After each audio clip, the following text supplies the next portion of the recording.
কিন্তু আমি যেহেতু হেলিতে ছিলাম বলে আমি ডিটেলসটা এখনও শুনিনি। তো আপনাদের কাছ থেকেই শুনলাম যে এটা নাকি যাবজ্জীবন দেওয়া হয়েছে। এটা আপনাদের কাছ থেকেই প্রথম আমি শুনলাম। আমার রিয়াকশন ইজ ভেরি ক্লিয়ার। আমরা প্রথম দিন থেকেই ফাঁসির দাবি করে এসেছিলাম এবং আজকেও আমরা সেই দাবিতে অটুট আছি।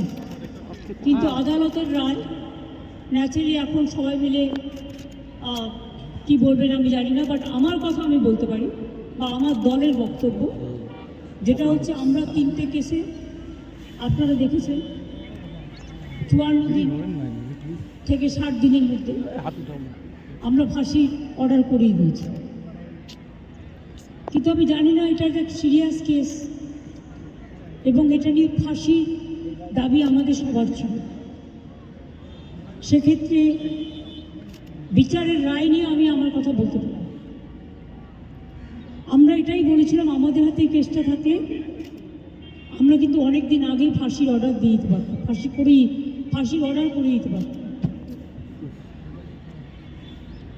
আমি জানি না কিভাবে লড়াই করেছেন, কি যুক্তি, আপনারা তো লয়াররা জানেন। সুতরাং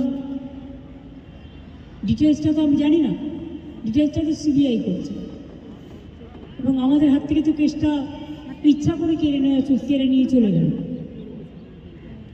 আমরা তো বলেছিলাম আমরা যদি করতে না পারি তাহলে আপনারা সিবিআইকে দিন, আমার কোনো আপত্তি নেই, কারণ আমরা চাই বিচার হোক। এই নরক বিচারদের চরমতম শাস্তি হওয়া উচিত। আমি এসব বলতে পারবো না, কিন্তু আমি এখনো আপনিও লয়ার, আমিও অ্যাজ এ লয়ার আমি এ কথা বলছি যে আমি তো ডিটেলস কাগজপত্র দেখিনি, but I am not satisfied, কারণ আমি ফাঁসি হলে অন্তত মনকে সান্ত্বনা দিতে পারতাম।